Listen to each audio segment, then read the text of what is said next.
Welcome to my YouTube channel Vikas Sir Accountancy Classes. Today the topic of our discussion will be accounting treatment of goodwill. Accounting treatment of goodwill in case of admission of a partner. First case when new partner pays goodwill privately. अगर नया partner goodwill लेके आ रहा है और वो privately पे करता है, इसकी कोई एंट्री नहीं है. सेकंड केस है अगर नया पार्टनर गुडविल कैश में लेके आ रहा है, तो पहली एंट्री होती है cash account debit to premium for goodwill account, और नेक्स्ट एंट्री होती है premium for goodwill account debit to sacrificing partners capital account. अब आपके माइंड में क्वेश्चन अराइज होगा कि सर हम लोग जितना नया पार्टनर गुडविल लेके आता है कैश में, उसको सैक्रिफाइसिंग पार्टनर्स में क्यों डिस्ट्रीब्यूट करते हैं? क्योंकि नए पार्टनर के आने से जो सैक्रिफाइसिंग पार्टनर्स को, पुराने पार्टनर्स को जो लॉस होता है, उसको कंपेंसेट करने के लिए नया पार्टनर गुडविल लेके आता है, और इसकी जर्नल एंट्री बनती है premium for goodwill account debit to sacrificing partner capital और करंट अकाउंट. मैंने कैपिटल और करंट क्यों लिखा? अगर पार्टनर की कैपिटल फ्लक्चुएटिंग है then we will use the term capital account. अगर पार्टनर की कैपिटल फिक्स्ड है तो हम लोग जो टर्म यूज करेंगे वो क्या करेंगे? Current account. थर्ड केस है अगर नया पार्टनर गुडविल कैश में लेके आ रहा है और जितनी गुडविल हम सैक्रिफाइसिंग पार्टनर को ट्रांसफर कर रहे हैं वो सारी की सारी गुडविल वो विड्रॉ कर रहे हैं, तो जर्नल एंट्री क्या होगी? पहली एंट्री सेम रहेगी cash account debit to premium for goodwill account, और जितना वो गुडविल का प्रीमियम है उसको सैक्रिफाइसिंग पार्टनर्स में डिस्ट्रीब्यूट करेंगे इन दियर सैक्रिफाइसिंग रेशो. और उसके बाद अगर सैक्रिफाइसिंग पार्टनर उसको विड्रॉ करते हैं तो जर्नल एंट्री होगी सैक्रिफाइसिंग पार्टनर्स कैपिटल और current account debit to bank. Third case है अगर नया पार्टनर गुडविल कैश में नहीं लेके आता तो इसकी एंट्री हम करते हैं new partners current account debit to sacrificing partners capital और करंट अकाउंट. अमाउंट कौन सी आएगी? अगर वहां लिखा होता है goodwill of the firm is valued at 50,000 और नए पार्टनर का गुडविल का शेयर है 1/5, तो 50,000 का 1/5 जो होगा 10,000 के साथ आप ये एंट्री करोगे. ये एंट्री कौन सी अमाउंट के साथ करोगे? With new partners share of goodwill.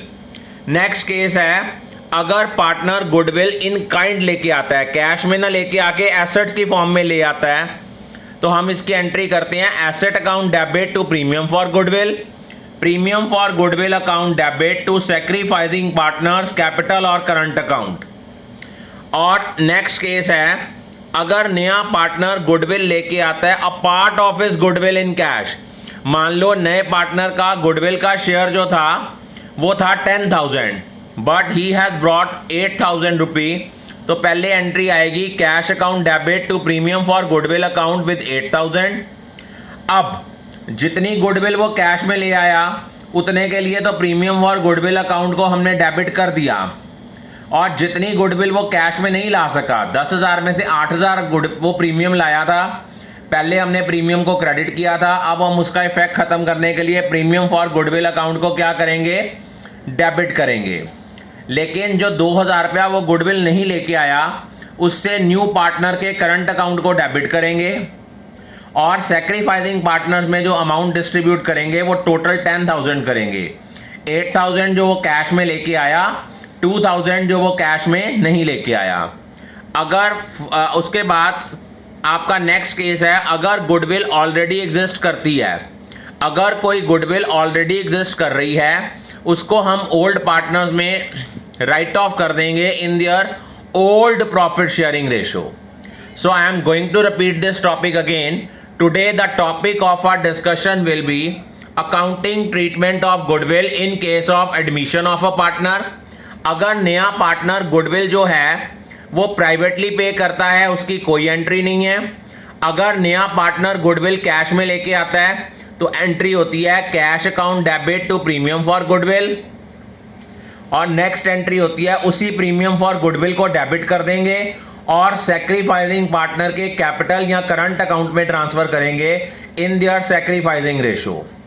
और नेक्स्ट केस है अगर नया पार्टनर गुडविल कैश में लेके आ रहा है और जितनी गुडविल हमने सेक्रीफाइसिंग पार्टनर को ट्रांसफर की थी या तो वो सारी की सारी विड्रॉ कर रहे हैं या उसका पार्ट कर रहे हैं, तो पहली एंट्री आएगी cash account debit to premium for goodwill. Second entry बनेगी premium for goodwill account debit to sacrificing partners capital और करंट अकाउंट, और जितनी उन्होंने विड्रॉ की है उतनी अमाउंट के साथ सेक्रीफाइसिंग पार्टनर के कैपिटल या करंट अकाउंट को डेबिट करेंगे और बैंक को क्रेडिट करेंगे। नेक्स्ट केस है अगर एक नया पार्टनर गुडविल कैश में नहीं लेके आता। अगर नया पार्टनर गुडविल कैश में नहीं लेके आता इट मीन हमने नए पार्टनर से पैसे लेने हैं। इसकी एंट्री होगी new partners current account debit to sacrificing partners capital और करंट अकाउंट। एक चीज याद रखना, अमाउंट कौन सी आएगी, जितना नए पार्टनर का शेयर ऑफ गुडविल है। अगर लिखा हुआ है goodwill of the firm is valued at ₹50,000 और नए पार्टनर का शेयर 1/5 है तो 50,000 का 1/5 दैट इज विद 10,000 हम ये एंट्री करेंगे। अगर नया पार्टनर गुडविल जो है वो इन काइंड लेके आता है एसेट्स की फॉर्म में, तो एंट्री आती है asset account debit to premium for goodwill. और नेक्स्ट एंट्री वही है जैसे कैश की ट्रीटमेंट करते थे कि जब नया पार्टनर गुडविल कैश में लेके आता था तो जितनी गुडविल वो कैश में लेके आता था उसको सेक्रीफाइसिंग पार्टनर्स में डिस्ट्रीब्यूट करते हैं इन देयर सेक्रीफाइसिंग रेशियो। तो एंट्री बनेगी premium for goodwill account debit to sacrificing partners capital और करंट अकाउंट। अगला केस है अगर नया पार्टनर अपनी गुडविल का कुछ हिस्सा कैश में लेके आता है। सपोज उसका गुडविल का शेयर था 10,000, वो सिर्फ 8,000 लेके आ रहा है, तो आप एंट्री क्या करोगे, cash account debit to premium for goodwill account with 8,000 और उसके बाद नेक्स्ट एंट्री करोगे जितनी वो गुडविल कैश में लेके आया उतने के साथ आपने प्रीमियम फॉर गुडविल को क्रेडिट किया था। अब उसके इफेक्ट को खत्म करने के लिए प्रीमियम फॉर गुडविल को डेबिट करेंगे 8,000 और टोटल उसका गुडविल का शेयर बनता था 10,000, जो वो 2,000 रुपया कम लेके आया उसके उस अमाउंट के साथ न्यू पार्टनर के करंट अकाउंट को हम डेबिट करेंगे। टोटल हो गया 8,000 और 2,000 10,000 और 10,000 को हम सेक्रीफाइसिंग पार्टनर कैपिटल या करंट अकाउंट में ट्रांसफर करेंगे इन सेक्रीफाइसिंग रेशियो। लेकिन अगर एक गुडविल जो है वो ऑलरेडी एग्जिस्ट कर रही है तो उसकी एंट्री बनती है old partners capital account debit to goodwill. Guys, I think all of you are clear about this topic. If still you have any query, you can send me your queries on my WhatsApp number, that is 9888825060, and we will solve your query in the next video. Thank you.